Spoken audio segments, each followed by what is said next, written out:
kasih karunia menyertai kamu, dan damai sejahtera dari Allah Bapa kita dan dari Tuhan Yesus Kristus. Amin. Firman Tuhan yang menyapa kita di renungan pagi hari ini, Rabu 26 Mei 2021, terambil dari Roma pasal 8 ayat 13. Demikian firman Tuhan. Sebab jika kamu hidup menurut daging, kamu akan mati. Tetapi jika oleh Roh kamu mematikan perbuatan-perbuatan tubuhmu, kamu akan hidup. Saudara-saudara yang terkasih di dalam nama Tuhan Yesus Kristus, dari ayat di atas terlihat sangat jelas apa yang sebenarnya dimaksudkan oleh Paulus.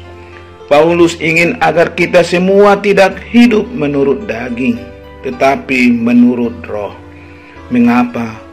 Karena jika kita hidup menurut Roh, maka perbuatan-perbuatan kita akan dimatikan. Sekuat tenaga melawan dosa-dosa berbeda dengan ketika Roh Kudus mematikan daging kita, sehingga kita tidak akan mungkin dikuasai oleh dosa. Pikiran kita akan terus-menerus dimurnikan oleh Roh Kudus, sehingga sangat mustahil jika seseorang terus-menerus tekun hidup di dalam Roh, maka orang tersebut akan mudah untuk jatuh kepada perbuatan-perbuatan dagingnya. Sekuat tenaga dengan menggunakan tenaga sendiri atau usaha sendiri tidak akan pernah bisa berhasil melawan daging atau dosa. Kita pasti akan jatuh dan jatuh lagi.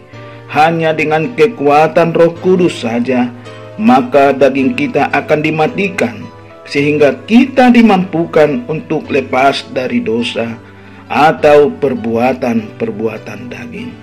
Saudara-saudara terkasih di dalam nama Tuhan Yesus Kristus, daging kita itu akan sekuat tenaga melawan jiwa kita, supaya daging kita bisa menguasai kita sehingga kita jatuh dan hidup di dalam dosa. Itulah sebabnya kita dituntut untuk terus-menerus tekun hidup di dalam Roh, agar Roh Kudus dapat terus-menerus mematikan daging kita. Jika kita lalai sedikit saja, jangan heran maka keinginan daging seperti misalnya nafsu seks, pikiran kotor, emosi, dan lain-lain akan terus-menerus menyala di dalam tubuh kita. Keinginan daging ini tidak akan pernah bisa kita lawan dengan kekuatan kita sendiri. Pasti kita akan jatuh dan gagal terus.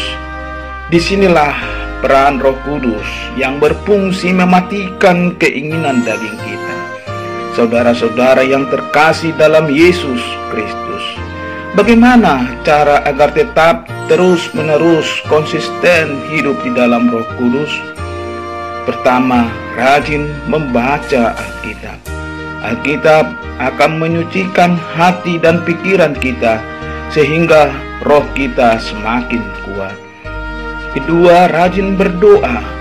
Berdoa tidak boleh asal-asalan atau hanya ala kadarnya. Berdoa merupakan hubungan intim kita dengan Tuhan Yesus Kristus. 3. Rajin memuji dan menyembah Tuhan. Penyembahan dan pujian kita kepada Tuhan haruslah dilakukan setiap hari dan konsisten.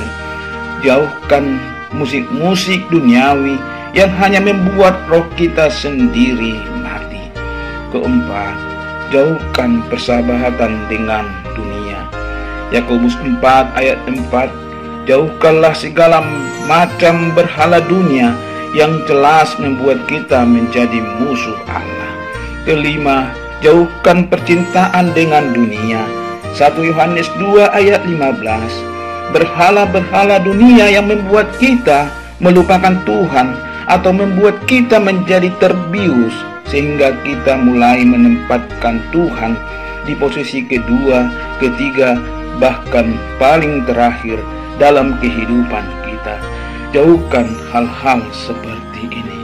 Keenam, rajin dan terus-menerus mengabarkan Injil kepada siapapun.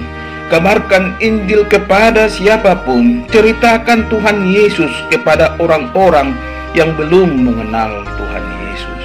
Saudara-saudara, jika demikian kita lakukan, maka hidup kita akan selalu dipenuhi oleh Roh Kudus.